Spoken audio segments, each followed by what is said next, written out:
Two boys walked into their house after school. Their mother was on the living room floor. She wasn't moving. There was blood everywhere, pooled around her, smeared across the floor, trailing out toward the door. But here's the part that would haunt investigators for the next 40 years. Not all of that blood belonged to her. Somewhere between the front door and the street outside, the man who killed Barbara Becker was bleeding too. He walked away. He kept walking for 16 years, free, unnamed, untouched, while the case file gathered dust in a locked cabinet.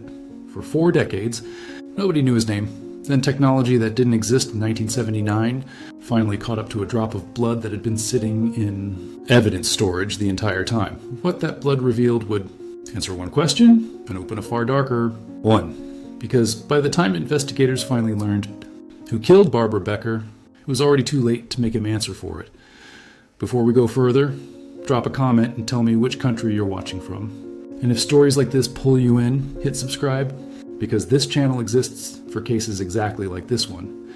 This is a story that runs on 2 timelines. One begins on a spring afternoon in 1979, in a quiet, sun-bleached neighborhood in La Jolla, California. The kind of coastal community people moved to specifically because nothing bad was supposed to happen there. The other begins nearly 40 years later, in 2018, inside a cold case unit where detectives who weren't even born when Barbara Becker died were about to reopen a file that everyone else had given up on. We're going to move. Between these 2 timelines throughout this story, the past, where the crime happened, and the present, where the truth was finally uncovered. Because in this case, understanding one requires understanding the other. Every clue buried in 1979 becomes the key that unlocks 2018. And every discovery made decades later forces us to look back and see the original crime. Seen in a completely different light, Barbara Becker was 37 years old, a wife, a mother of 2 young sons, ages 7 and 9. Beyond that, the public record says little about who she was as a person, what she loved, how she spent her mornings, what kind of mother she was to those boys. What we do know is what was taken from her, and from them, on one ordinary afternoon in March. La Jolla in 1979 wasn't the kind of place where people expected violence to walk through their front door. It was residential, close-knit, unremarkable in the best possible way. The kind of neighborhood where a scream might not even register as real at first, because things like that simply didn't happen here until they did. So ask yourself this as we go forward. What if the answer to a 40-year-old murder had been sitting in a lab drawer the entire time? Not lost. Not destroyed, just waiting for science to grow powerful enough to read it? That's exactly what happened here. And to understand how, we need to go back to the beginning. Back to the day the blood first hit the floor. It was a Wednesday. An unremarkable one, by every account that survives. Somewhere in that house in La Jolla, Barbara Becker moved through what should have been an ordinary day. Her sons left for school that morning the way they always did. Backpacks, goodbyes, the small, forgettable rituals of a normal family morning that nobody thinks to memorize. Because nobody knows it's the last one. We don't know exactly what happened in the hours between when those boys left and when they came home. That gap, those missing hours, is one this story can never fully fill in. What we know is what was waiting for them when they walked back through the front door that afternoon. Their mother on the living room floor, not sleeping, not injured in some minor, explainable way. Dead. Investigators would later determine that Barbara had suffered numerous sharp force injuries. The clinical, distant language police reports used to describe what was, in reality, a frenzied and prolonged attack. This wasn't a single strike. This was violence that took time. Violence that meant the assailant had to stay close to her again and again until it was over. And here's the detail that would end up mattering more than anyone in 1979 could have possibly known. Barbara fought back. She fought hard enough and long enough that she injured her attacker in the process. As he left the house, he was bleeding. A trail of blood, his blood, led out of that living room, out the door, away into the neighborhood, and then into nothing. No name, no face, no answer. Just a boy, 9 years old, and his younger brother, standing in a doorway, staring at something no child should ever have to see. The blood led out the door. His, not hers. And for the next 40 years, that single fact, a few drops of DNA nobody yet knew how to read, would be the only thing standing between Barbara, Becker's family, and the truth. Police arrived to a scene that told a story of desperation on both sides. San Diego homicide. Investigators would later describe it plainly. Barbara had put up a tremendous fight for her life. It wasn't a passive killing. It was a struggle, prolonged, physical, and violent enough that evidence of it was smeared across the room in two different directions. Hers, and as that blood trail leading away from the house became the single most important piece of physical evidence in the entire case, though nobody in 1979 could have known just how important it would eventually be. Detectives canvassed the neighborhood. They talked to neighbors, to family, to anyone who might have seen something. A car, a stranger, a raised voice. In a community as quiet as this one, an incident this violent should have left witnesses.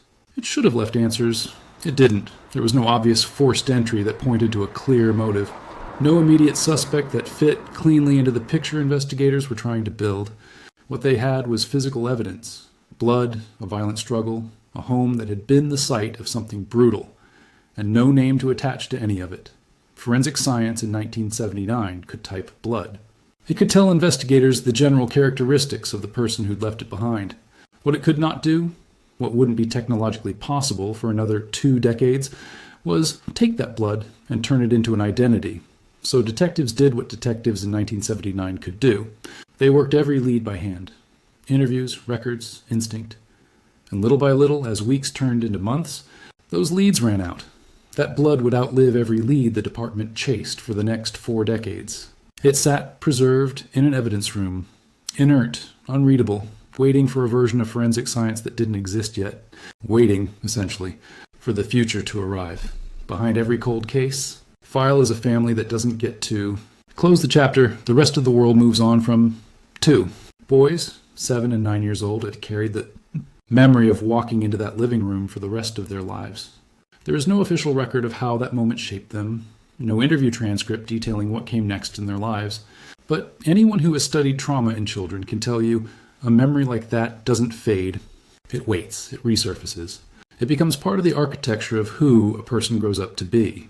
The wider community reacted the way small, tight-knit neighborhoods, often due to violence they can't explain, with fear, with rumor, with the quiet redrawing of who feels safe and who doesn't.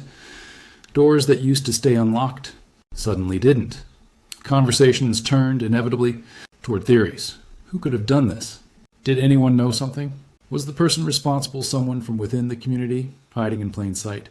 None of the gossip led anywhere concrete. But the fear it created was real, and it lingered long after the police tape came down. For Barbara's family, there was no version of moving on. There was only living alongside an absence that never got a name attached to it. Every year without an answer was a year. The wound stayed exactly as raw as the day it was made. How do you explain to a 9-year-old what he just walked into? There isn't a good answer to that question. There never was. And for 40 years, there wasn't an answer to the other question either. The one that mattered just as much. Who did this to their mother? Homicide detectives in 1979 didn't give up easily. They rarely do, especially on a case this violent. In a community this unaccustomed to it, they worked the case for weeks. Interviews branched into more interviews. Every acquaintance, every possible connection to Barbara's life was examined and re-examined. Investigators looked for the thing every homicide case eventually needs. A motive, a connection, a reason someone would want to hurt her in this particular way. They didn't find one. There was no clear personal enemy, no obvious suspect who fit both the opportunity and the brutality of what happened. The blood trail suggested the killer had been injured, but in 1979, blood type alone couldn't point to a specific person out of a city's worth of possibilities. Eventually, as happens with so many cases from this era, the leads simply ran dry. Not because detectives stopped caring, but because they had exhausted every tool available to them at the time. There is a particular kind of frustration that comes with knowing physical evidence exists, knowing it's sitting right there in an evidence locker, and knowing there is nothing more you can currently do with it. The case went cold. Not closed, cold. There's a difference, and anyone who has worked a cold case will tell you it's an important one. Closed means finished. Cold means waiting. The file went into storage. The detectives who worked it moved on to other cases, other years, other lives.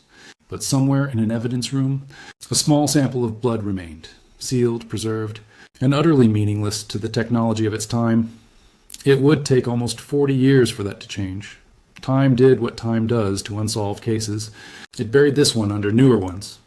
Through the 1980s and 1990s, Forensic science slowly began catching up to what investigators in 1979 could only imagine. DNA profiling emerged. The CODIS database, the FBI's national system for matching genetic evidence, came online, giving cold case units across the country a new tool for cases exactly like this one. At some point, Barbara Becker's case file was pulled back out, and the blood sample from that trail leading out her front door was finally run through CODIS. Nothing came back. No match. The reason was simple and cruel in its simplicity. The man who left that blood behind had never been arrested for a crime serious enough at the right time to have his DNA entered into the system in a way investigators could find. The database could only match what had already been cataloged, and his profile, if it existed anywhere at all, wasn't sitting where they could reach it. So the case went quiet. Again, years became decades. Barbara's sons grew into men who had spent more of their lives without an answer than most people spend on an entire cold case investigation. The neighborhood changed. The detectives who'd worked the original scene retired. Some passed away. The world moved on in the way it always does, indifferent to the wound that never closed for one family, and the whole time, the truth sat exactly where it had been since 1979, in a small sample of preserved blood, waiting for a kind of science that hadn't been invented yet. A kind of science that wasn't looking for a name in a database. It was looking for a family tree. In October of 2018, the San Diego Police Cold Case Unit, working alongside the San Diego County District Attorney's Cold Case Unit, made a decision that would finally break the case open. They reached out to the FBI's investigative genealogy team. This wasn't traditional detective work. No stakeouts, no interrogations, no informants. This was something new. A technique built on public access genealogy databases, the same kind of platforms ordinary people use to trace their own family history. Instead of searching for an exact DNA match, investigators could now search for partial matches. Distant cousins, second cousins, people who shared enough. Genetic material with the unknown suspect to start building out a family. Tree. It's a method that had only recently proven itself capable of cracking cases that seemed permanently unsolvable. Cases very much like this one, picture the contrast. On one side, a fading paper file from 1979, photographs starting to yellow, witness statements typed on machines that don't exist anymore. On the other, a modern labs, geneticists working with software that can trace bloodlines across generations from a single sample, 40 years apart. Same case, same drop of blood. What they were about to find had been waiting patiently, in a database no one had thought to check. Not because anyone had been careless, but because the tool to check it simply hadn't existed until now. The investigation that had gone cold in the 1980s was, for the first time in nearly 4 decades, moving forward again. The process moved carefully, methodically, the opposite of the chaos that defined the original 1979 investigation. Investigators uploaded the genetic profile, developed from the crime scene blood into a public access genealogical database. What came back wasn't a name. It was a web of distant relatives, people who shared fragments of DNA with the unidentified man from 1979, without knowing anything about why investigators were suddenly interested in their family tree. From there, the work became almost archaeological. Genealogists began mapping out family connections, branch by branch, generation by generation, narrowing an enormous web of possible relatives down toward a single, shared ancestor, and then working forward again toward living descendants. Investigators identified immediate family members of a potential suspect. And in a moment that captures exactly how much this method depends on human cooperation rather than force, those relatives were contacted and asked voluntarily to provide their own DNA samples for comparison. Some agreed. Each new sample tightened the search. Each comparison eliminated branches of the family tree that didn't fit, while strengthening the ones that did. It was investigation by elimination, narrowing an entire family lineage down to one man. Slowly, a name began to surface from the genetic data. A man who had once lived in the San Diego area. A man whose relatives, when asked, confirmed that he had indeed been living locally back in March of 1979. The same time, the same place, as the murder. The family tree had closed in on a single branch, and what made this moment so quietly devastating wasn't just the identification itself, it was what investigators would discover next, once they started looking into what had happened to this man in the years since, because the trail didn't lead to a door they could knock on. It led somewhere else entirely. The DNA comparisons were conclusive.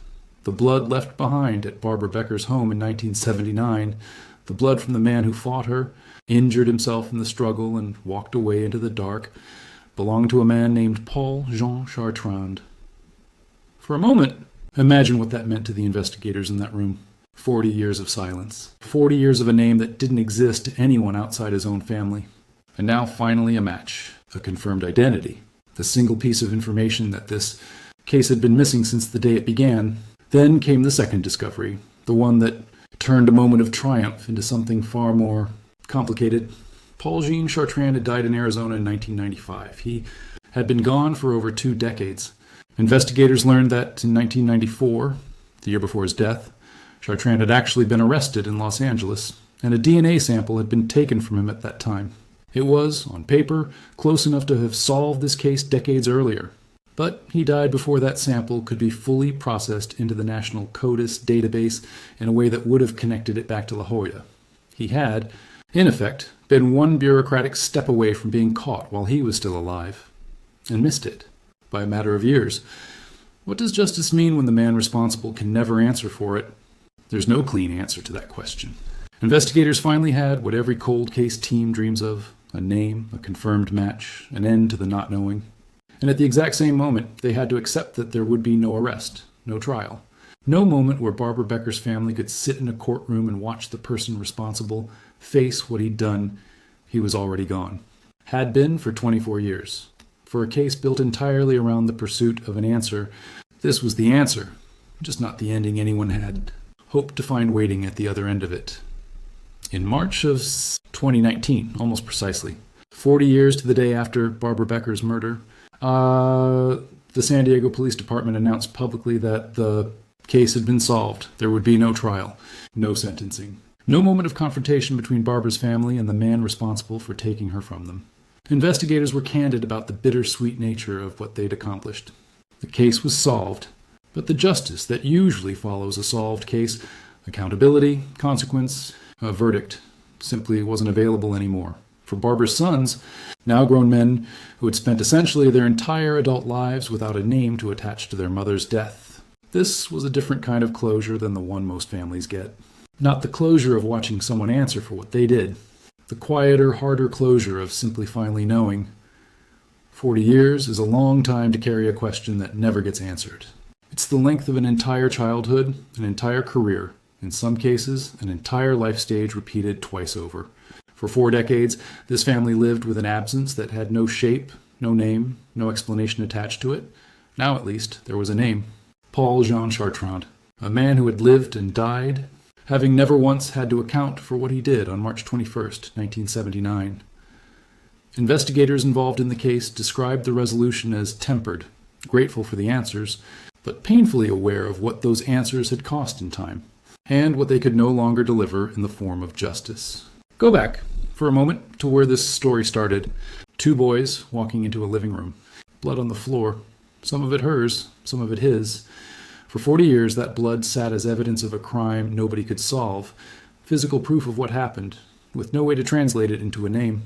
And then, almost overnight by comparison to the decades that came before it, a new kind of science arrived that could finally read what that blood had been saying the entire time. This case is, in many ways, a story about the gap between what evidence contains and what investigators are capable of extracting from it at any given moment in history.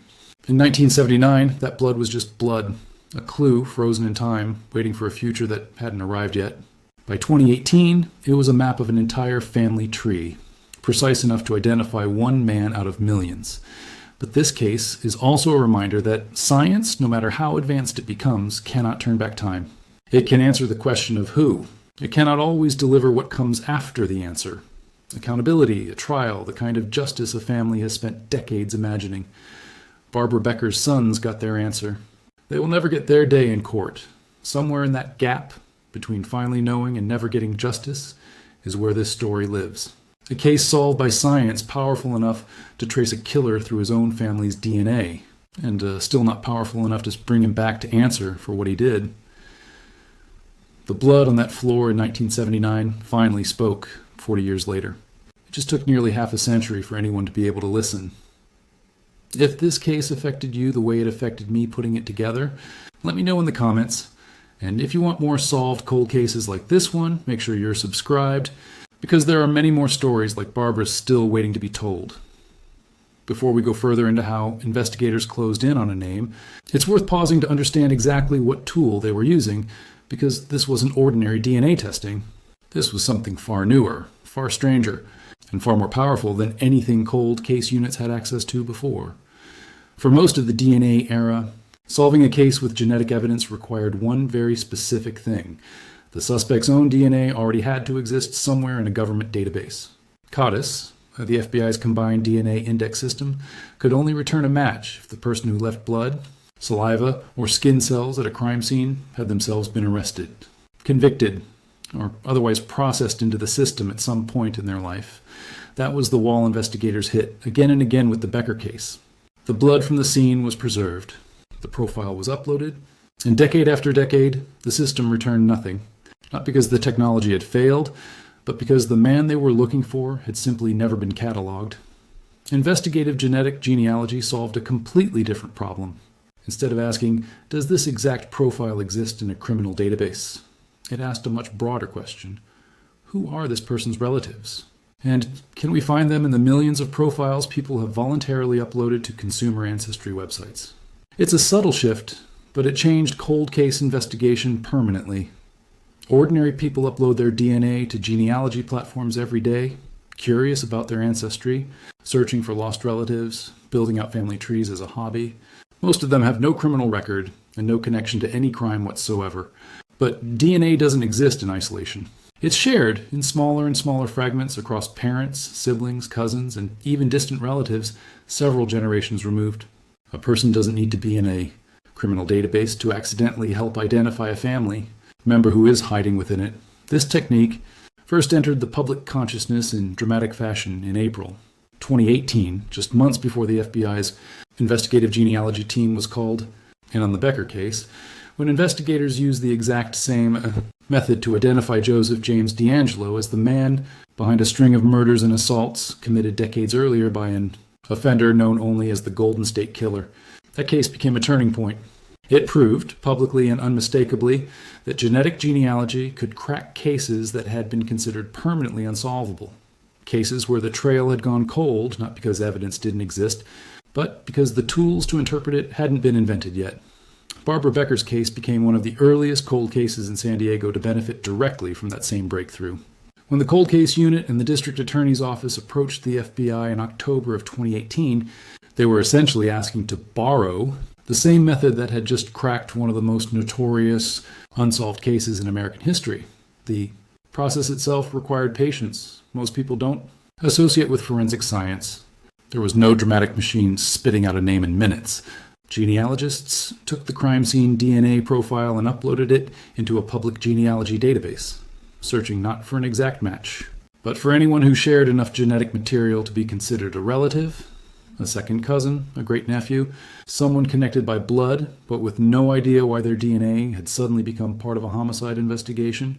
From there, the work resembled something closer to historical research than traditional police work. Genealogists built out family trees by hand, cross-referencing birth records, marriage certificates, obituaries, and public records, trying to identify the common ancestor shared between the unknown crime scene profile and the relatives who appeared in the database. Then, just as carefully, they worked forward again, tracing that family line down through the decades toward someone who might have been alive and local. In March of 1979, it's worth sitting with how strange this must have felt for the family members eventually contacted by investigators, ordinary people, going about their lives, suddenly receiving a call from law enforcement asking whether they'd be willing to voluntarily provide a DNA sample, with only a general explanation of why. Some of them likely had no idea their relative was even a possible suspect in anything. And yet, sample by sample, comparison by comparison, the family tree investigators were building began to narrow. Every branch that didn't match was eliminated. Every branch that did match brought them one generation closer. This is what makes investigative genetic genealogy different from every other forensic breakthrough that came before it. Fingerprint databases required the suspect's own prints. Traditional CODIS matching required the suspect's own DNA already on file. But this method turned an entire family's collective curiosity about their own ancestry into an investigative tool nobody had anticipated, least of all the people using genealogy websites purely as a hobby. For a case like Barbara Becker's, where the killer had never been arrested for anything that would have placed his DNA into a criminal database. This was the only method that could have ever worked. Not fingerprint technology, not eyewitness testimony, not decades of traditional detective work, however dedicated. It took a stranger's curiosity about their own family history to finally close the gap that violence had opened in 1979. And with the family tree narrowed down to its final branch, investigators were finally ready to attach a name to the blood that had been waiting patiently for 40 years.